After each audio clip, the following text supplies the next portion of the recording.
weekly sit-down with local agricultural leaders and businesses. This is Tailgate Conversations. Presented by Pinegar Chevrolet. A businessman, a philanthropist, but first, a farmer. Sit down with me as we talk with Ed Pinegar to see how the farm prepared him for the business world. So we know a little bit about your name and can see that when we're driving around in the community, but you also raise limousine cattle. Can you tell me a little bit about that today? Because you said that, farming really wasn't your dream. Yeah, a lady that worked for me, her husband showed cattle, and my children had all was about ready to go away to college, and so kind of had that itch, and had kind of let the farm go down, and so I kind of wanted to fix it up, and so I thought I'd buy me a few heifers, young heifers, and so we looked into the limousine, studied the limousine breed. They have a lot of attractive characteristics, and got into that. Right off the bat, I met a young man. He'd been with me for 29 years now, and that was what he always wanted to do. He always wanted to run a purebred operation, and so it's been a great relationship. And then got involved with that, and then later on, he's a good friend of mine now, John Ashcroft, was my business law teacher. So then I became one of the board of regents. Later on became the president. Was the president the last 2 or 3 years, and been a good experience. Watching the community grow, it's a great thing. It's the engine that makes Stringfield go. I mean, a lot of people don't realize how important it is to the community. And what other kind of things are you doing to support the community? Because I know that's something that is so important to you is, not just your business success, but the success of the economy and the community around you. We're trying to promote Republic. It's a lot of people don't realize that it's a catch-22 situation if a town doesn't have a job for their children. And I remember when I came to Republic 40 years ago, and somebody come in, it's not important who it was, but they came in and they wanted to go someplace else to buy a car. So about 3 months later, they called me and said they want to get their son a job for the summer. And I said, you don't get it. That's not the way it works. We need to keep our business here in Republic.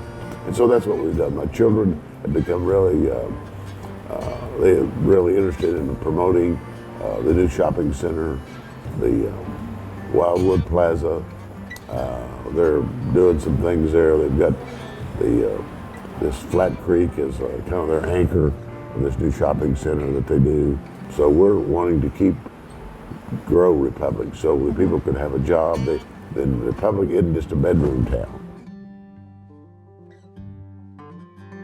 Right now we're sitting in a restaurant. Flat Creek Restaurant, right across the street from Pinegar Chevrolet. Can you tell me about this place and why you thought that this was the right thing for Republic? Yes, well, the children own this property across the street, and even though they don't listen to me much, they still listen a little bit, and we needed an anchor. Well, you talked a little bit about how growing up on the farm, on your dairy farm, was hard and a struggle. What things on that farm helped prepare you for who you are today and the businesses that you have now? Well, again, as I said, I think being kind of hard-headed, my parents who are gone, they would agree that if they were here. No, just the discipline, the determination. We milked, of course, and we'd struggle to get our production up and then lower our test. The people that are milking will know what I'm talking about. And then they'd have a drought. One time the drought came in 51, there was a drought, and we had no hay, we had no grass, so we had to go get blackstrap molasses to put on straw. Oh, wow. to feed the cows. And it just gives you, but again, the determination, failure never did enter the picture.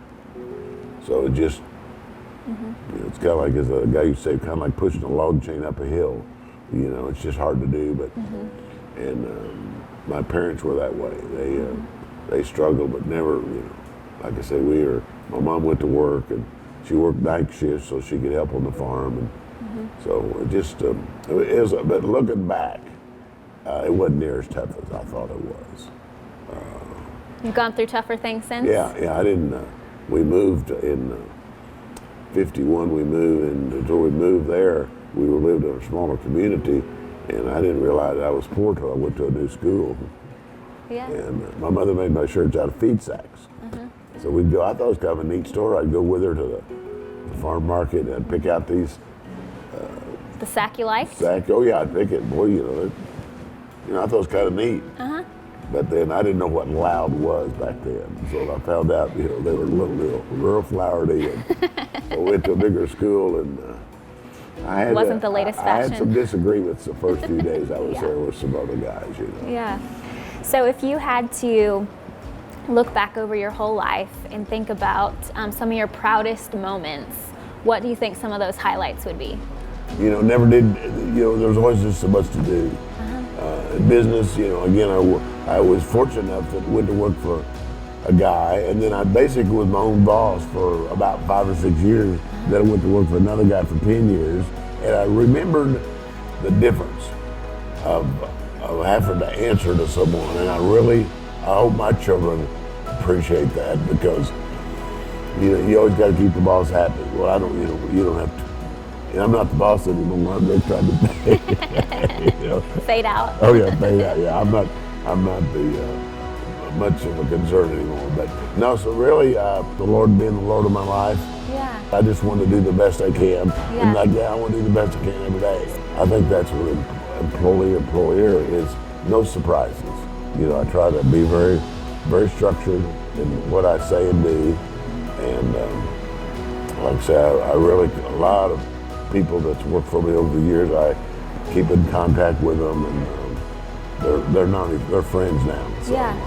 It's a family. Yeah, part of the family. Very cool. All right. Thank you. Thank you so much. Thank you very much.